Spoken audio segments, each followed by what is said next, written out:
Hello, my name is Lee Presser. This is my show. I speak frequently to very interesting people. Some of these conversations are so exciting, so intellectually stimulating, I thought others might like to listen in. This is the reason we started recording Conversation with Lee Presser. Welcome to Conversation with Lee Presser. In the summer of 2007, the U.S. Army Corps of Engineers announced that there were design deficiencies in the levees which protect Madison, St. Clair, and Monroe counties in Illinois. The Corps worried that those deficiencies could prevent them from certifying that the levees can protect those counties against the large Mississippi River flood. FEMA, based on the Corps' findings, announced a decision to de-accredit the Metro-East levee system. The reclassification of those counties as special flood hazard area would have had a dramatic and chilling effect on the economic growth. It would also have required most property owners to buy expensive flood insurance. Faced with a threat to its economy, Metro-East leaders made serious plans to fix the problem at a price people could afford. After years of preparatory work, today's guest, Les Sterman, Chief Supervisor for the Southwestern Illinois Flood Prevention District Council, is ready to start making repairs to the levees. As of today, May the 8th, 2012, Metro-East is still waiting for the U.S. Army Corps of Engineers to give its final approval. Les Sterman, welcome to Conversation. Is that what I just said pretty much? Yeah, that's a mouthful, but you got through it. Yeah, well, unfortunately, the teleprompter is malfunctioning over there, so I'm having some difficulty even being able to see the words, which is why I'm stumbling around. But let's get to the main point here. We're not going to go all the way back to 2007 yet. I want to start right here with the news of the day. You're waiting on some sort of an approval from the U.S. Army Corps of Engineers. What approval you're waiting for? Well, you know, it's ironic in some ways that, as you described back in 2007, they basically came out with this proclamation that stated that there's a real safety problem here, and you know, so we have acted, I think, with great urgency in trying to address this urgency that the federal government couldn't do. They told us it would take them till 2044 to fix this problem, which doesn't sound very urgent to us. So we have been working. And they were expecting people to buy flood insurance until 2044 because they couldn't get it done in a timely fashion? Yeah, buy flood insurance, move out, kill some pretty major industries, et cetera. So obviously the effects would have been devastating to us in a number of dimensions. Obviously the threat to public safety is always there. But our economy in this area, there's 55,000 jobs behind these levees, so it's a big deal, not just for Metro-East or any of these counties, but for the region as a whole. So let's talk politically here for just 1 second. Sure. I mean, something that we talked about just before we went on the air, but I want to cover a different area or aspect of it. Congressman Costello, basically this covers just his area, right? Congressman Shimkus is not part of this? I think Shimkus does have a small part of it, yes. Well, but it's basically Costello. Right. What does Costello have to say about what's been going on since '07? Oh, he's had a lot to say, and he's really pushed the federal government pretty hard on our behalf. First, FEMA to back off on the flood insurance requirement, and he was able to make some progress there, and FEMA has backed off to a degree and did not impose the new flood insurance rate maps on us back in 2008 as they had originally promised. In fact, they probably wouldn't be back doing something similar till maybe 2014. So he's been successful in that area. He's also pushed the Corps of Engineers to support this effort as opposed to standing in the way and making it difficult for us. That's proven a little tougher even for him and Senator Durbin and the rest of our delegation. They've all pitched in on our behalf. Now these are the policymakers, right? I mean, these are the elected officials, the policymakers. So how is it that the policymakers can't make policy? Who's making all this policy that you're having to fight so hard against? Well, you know, in a lot of ways, and it's been surprising to me because I've worked with federal government. I've been in public service most of my career. The bureaucracy, particularly at the Corps of Engineers, is proven remarkably impervious to sanity.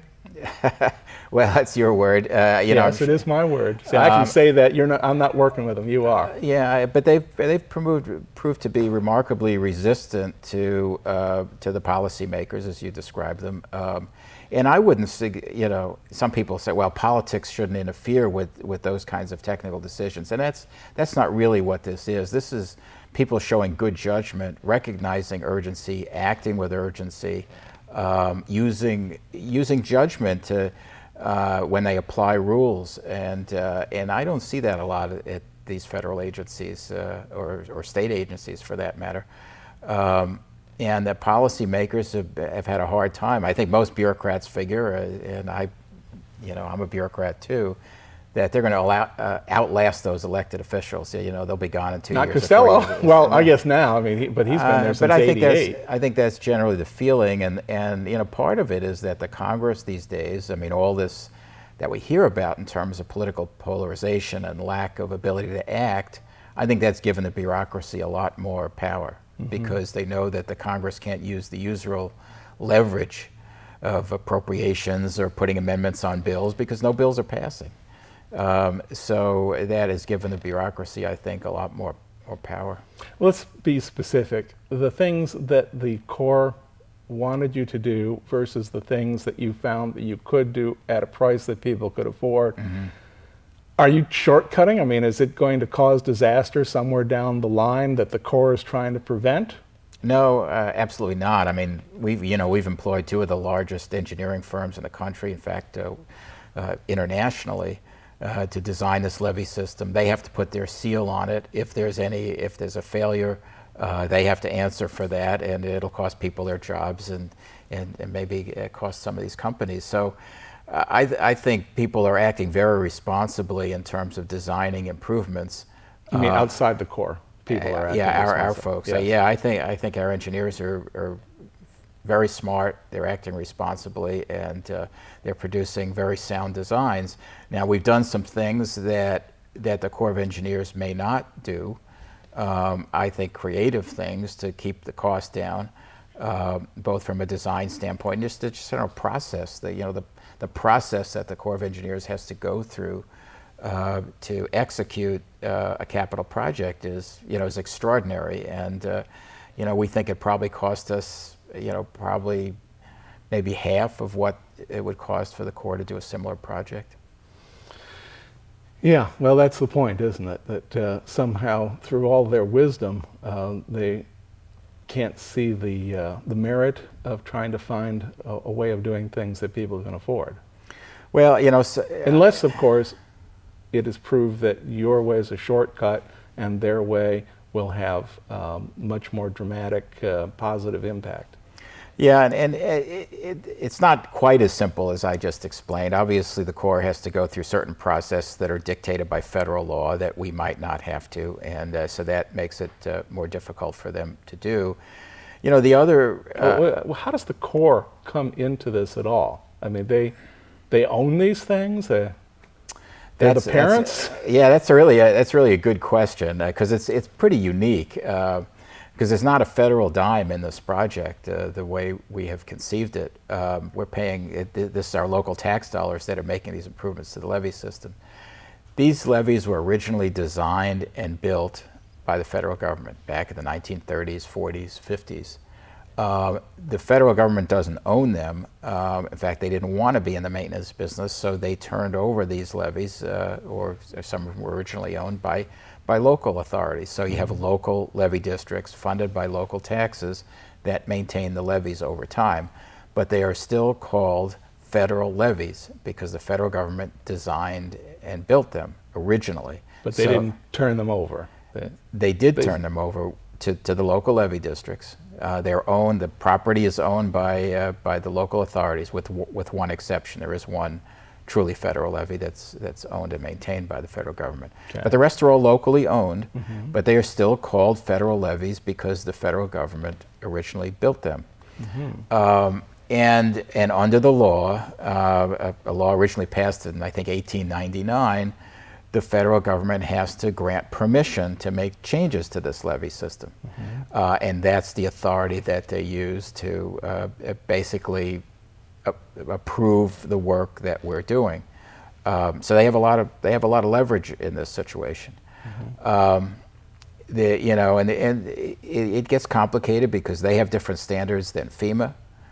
They work differently, and we're basically having to satisfy two masters here. The other complicating factor is that the levees were originally authorized by Congress back in the 40s to protect against a 500-year flood as it was measured at the time.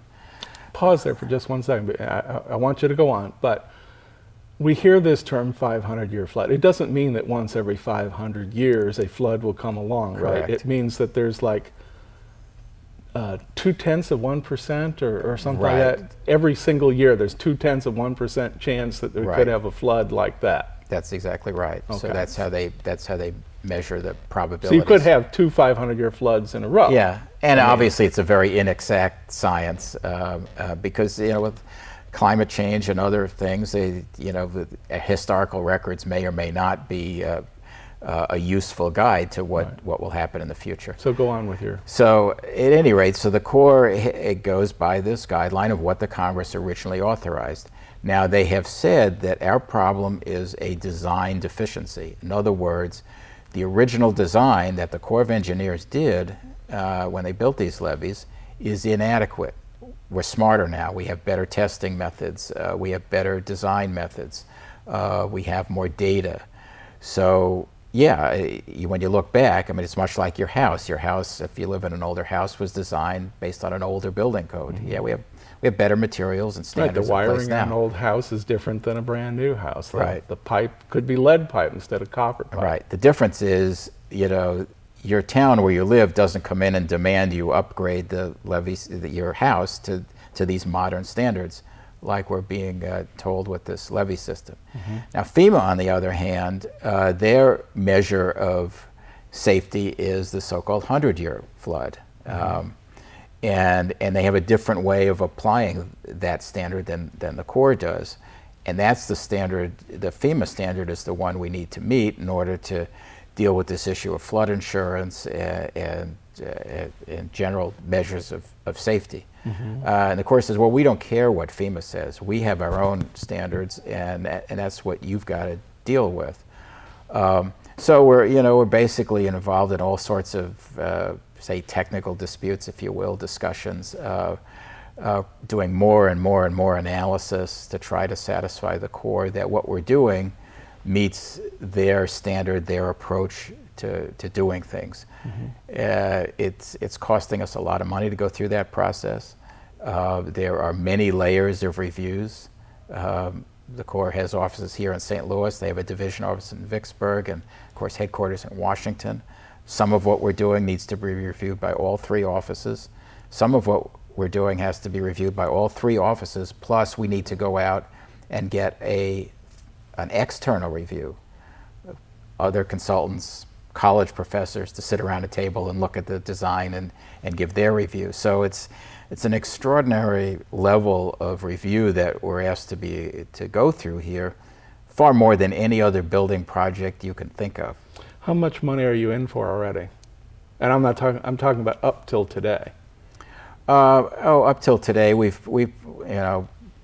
between design and some limited construction work, we're probably into $12 or $13 million or thereabouts. 12 or 13 million. And what's the total project once you do get the approval and you can build your when all is said and done, repairs? if we do the job like we envision, it's probably going to be about $170 million. Including the 12? Yeah.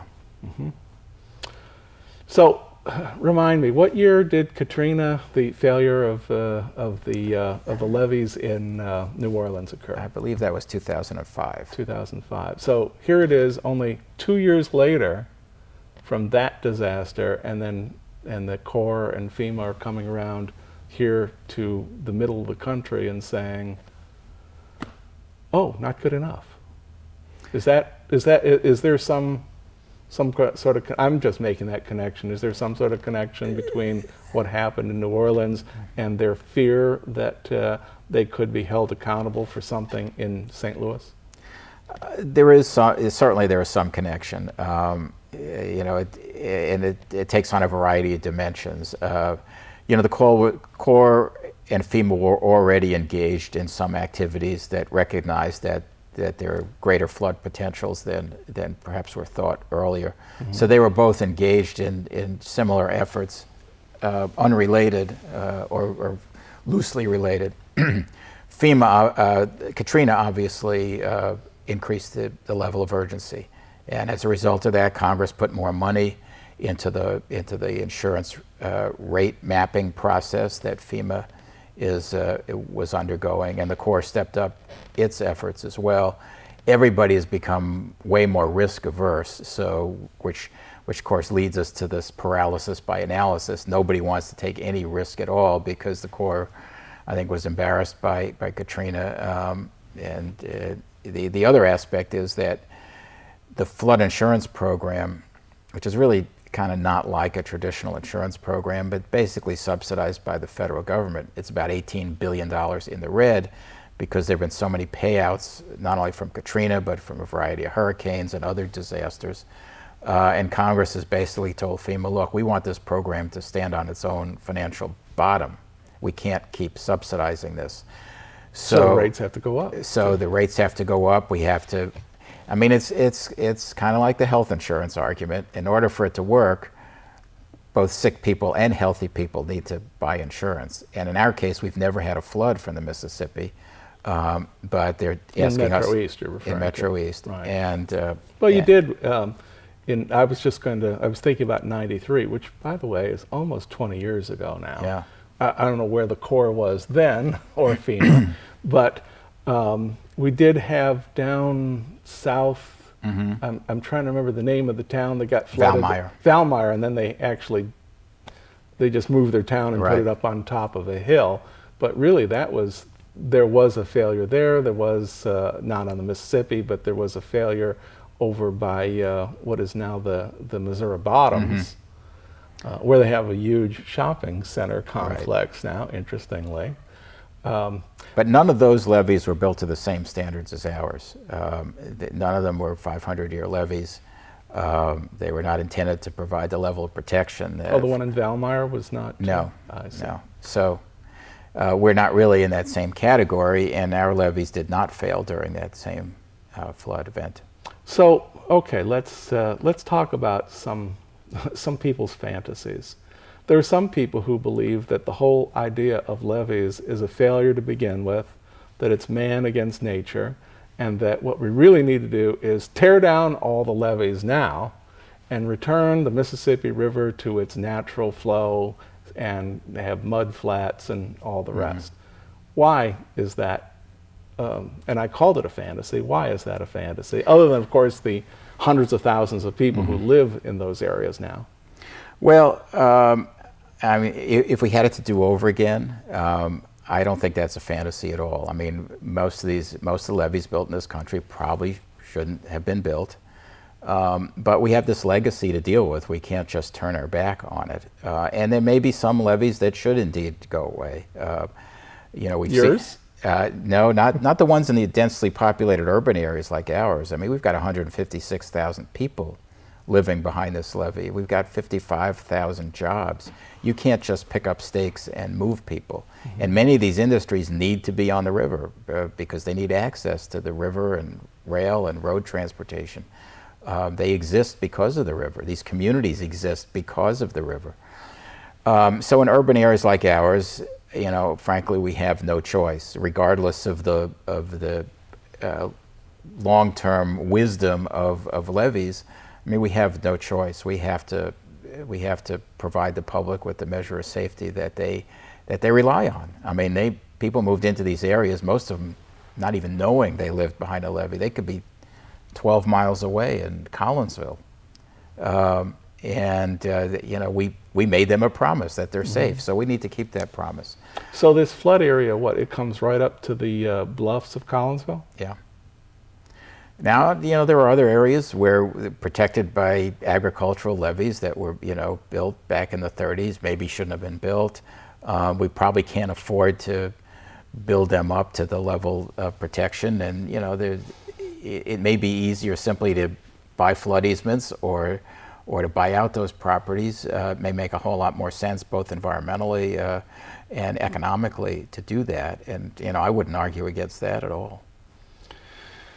We got, I don't know, something like 7 minutes or so left to go here. What haven't we talked about that's important that you want people in Metro-East to know? Well, I mean, we are moving heaven and earth to make this project happen. We actually will get started with a small construction project in early June, which really marks the beginning of construction of the project. June 2012? Yes. You hope? Yes, probably, hopefully the first or second week of June there will be a groundbreaking. You're still waiting on approvals, right? Can you start? This first little project we're doing is really a maintenance project, to restore some existing pipes and so that you can do. Yeah, it doesn't require much in the way of permitting, so we've gotten the go-ahead to do that. The next phase, which will be critical, is rebuilding and building new pump stations, and that will require the full range of approvals, and we hope to start that sometime in the fall. What's a pump station and what does it do? Basically, the problem with this levee system is not its height or its width or whatever. The geometry of this levee system is fine.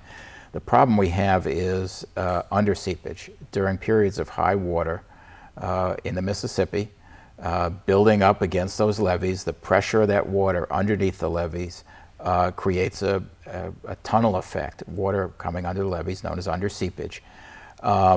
And the water coming under alone is not a problem, but when it carries sand with it, the foundation of the levee, it can ultimately lead to failure of the levee system. So we've got to channel and control that underseepage, prevent that foundation of the levee from being eroded. So what oftentimes that means is that you're creating a path for water to come up, filtering it so it doesn't allow the foundation material to come up, but that you need to do something with that accumulated water. So oftentimes you have a pump station that simply pumps the water back into the river. It also pumps out water that flows down from the bluffs, from behind the levees, and accumulates behind the levee. You got to pump that out as well. So pump stations are a critical element of the flood protection system. Mm-hmm. And so you think you do have the permits or will have the permits in a timely fashion? That's what we're. Oh, this is the professors who are sitting at the desks studying whether or not your designs are It's kind of a domino effect, Lee, because... Well, what is it they're studying? I mean, truly, I mean, your engineers designed this thing. I assume they know what they're doing. What is it that... Well, Are they second guessing these people? If you've ever worked with engineers, every engineer can always do a better job than the one that came before him. Everybody's got another opinion. I mean, it's a science, but it's also an art. So there's different ways of doing things, and different organizations have different ways of doing things. So that's kind of the discussion that we're engaged in. And me, although I have an engineering background, I've essentially been in policy, and I'm watching some of this, and some of it makes very little sense. Some of it is sort of the perfect being the enemy of the good, and you've got to evaluate. If it's going to take the Corps 50 years to do the perfect job, what risk are we exposed to during that 50 years? Are we better off by doing something that's perhaps less than perfect but getting in place right away? Mm-hmm. So those are kind of the judgments that people have to make, and it's pretty difficult, particularly for in the bureaucracy, to make those kinds of judgments. You like hard and fast rules. You like manuals. I mean, that's what people go by. You said that the locals are paying for this $170 million. How are they paying for this?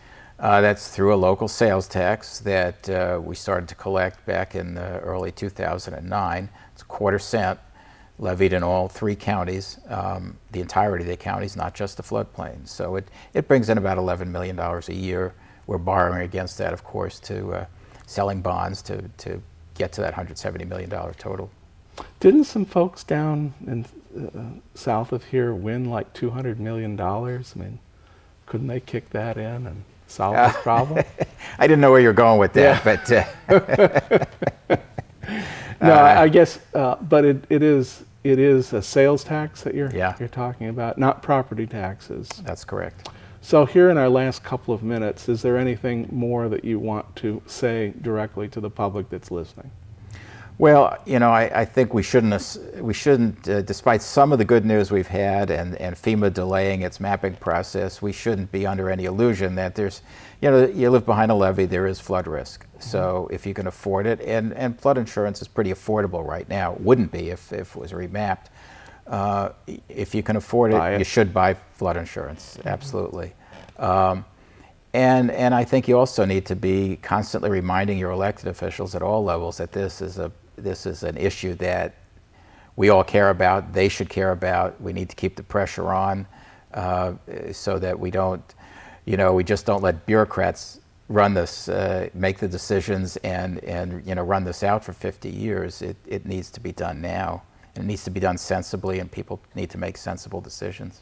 Here's a quick question. I mean, for I don't know if there's such a thing as the average house in this floodplain. What's the cost to the average householder? Of flood insurance? Flood insurance, yes. Right now, it's, maybe a few $100. A year? Maybe less, yeah. If we get remapped, that'll probably go up by about 5 times. So really? So you're talking maybe as much as everybody kicking in $500 to $1,000 a year for yeah, insurance? If you've got a couple $100,000 house, that could be $1,800, $2,000 a year. $2,000 a year. So it's like another tax, or another property tax. Well, it's exactly that. And for most people, for many people, that will be unaffordable and create an untenable problem for them. Could lead to foreclosures because your bank will require, if you've got a mortgage, your bank will require you to have flood insurance. Oh, I hadn't even considered that. Yeah. And in this, let's face it, in this day and age, people are already living at the edge, and all of a sudden having to put out another $2,000 a year, that's a killer. Yeah, and considering the fact that we haven't had a flood, and we've calculated the total amount of flood insurance premiums that would be paid by businesses and individual property owners be about $50 million a year in our region, which would largely leave, go to pay claims elsewhere. Well, that's about all the time we got. Looking forward to your next report. Thanks for coming in and visiting with us today. To the viewers out there, I've been speaking with Les Sterman. He's got a long title, but in other words, he's trying to get the levees fixed for Metro-East. If you have any questions, look at their website. We'll see the rest of you next time. Goodbye.